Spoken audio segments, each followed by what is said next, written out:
सिर्फ एक phone call ने युवराज और अंजलि की जिंदगी में तूफान ला दिया। यह कॉल किसी आम बातचीत के लिए नहीं थी, बल्कि एक खतरनाक खेल की शुरुआत थी।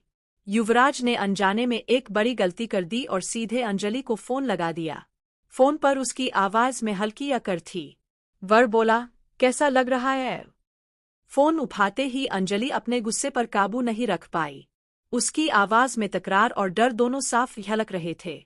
उसने कहा, अगर किसी भी तरह से तेरा नाम इस इंसिडेंट से जुड़ा है, युवराज ठाकुर, तो मुझे मेरे पति की कसम, मैं तुझे सड़क पर खड़ा करके गोली मार दूंगी।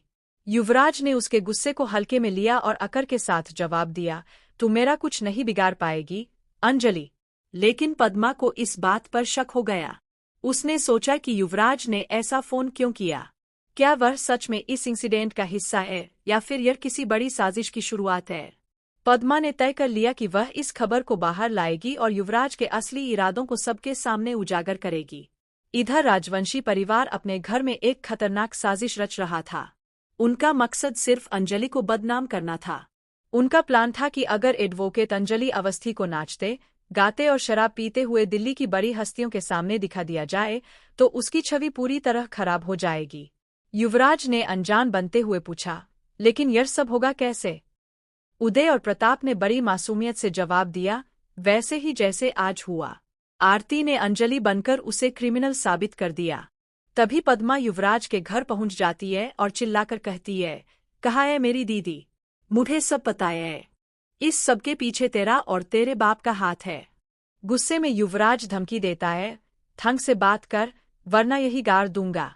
पद्मा हाथ उठाती है, जिसे युवराज पकड़ लेता है, लेकिन अब पद्मा दुर्गा का रूप ले चुकी होती है। वह अपना हाथ छुड़ाकर युवराज की गिरेबान पकड़ लेती है और गुस्से में पूछती है, कहाँ है महक? युवराज बेफिक्री से जवाब देता है, भाग गई है किसी लड़के के साथ। थाने में रिपोर्ट भी लिखवा दी है। सच कहूं तो उसका चालान कर दिया मैंने। उसे बेच दिया और मुझे बड़ी रकम भी मिली।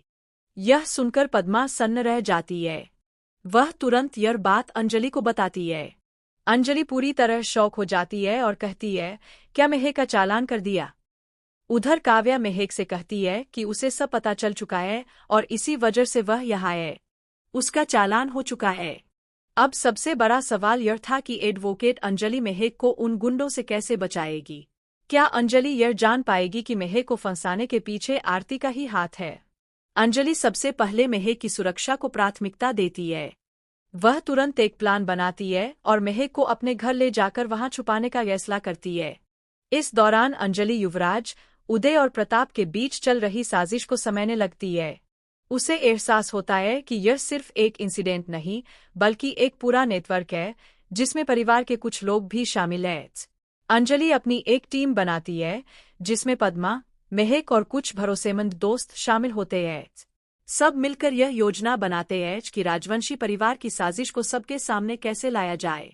युवराज को लगता था कि वह अंजलि को डराकर काबू में कर सकता है, लेकिन वह पूरी तरह गलत साबित होता है। अंजलि उसकी कमजोरियों का इस्तेमाल कर उसे मानसिक रूप से कमजोर करने लगती है। वह उसके आसपास के लोगों को दिखाती है कि युवराज कैसे इस साजिश का हिस्सा है और धीरे धीरे उसकी हरकतों का पर्दाफाश हो जाता है। इसके साथ ही अंजलि मीडिया और सोशल नेटवर्क्स का सहारा लेती है। वह सुनिश्चित करती है कि अगर राजवंशी परिवार कोई भी गलत कदम उठाए, तो उसके सबूत, तस्वीरें और वीडियो तुरंत वायरल कर दिए जाएं। इससे राजवंशी परिवार के मन में डर बैठ जाता है। महक के भागने की कहानी भी धीरे धीरे साफ हो जाती है।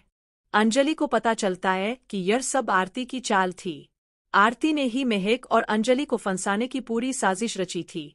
अंजलि महक को भरोसा दिलाती है कि उसे डरने की जरूरत नहीं है और अब वह पूरी तरह सुरक्षित है। कहानी में आगे कई बड़े ट्विस्ट आते हैं।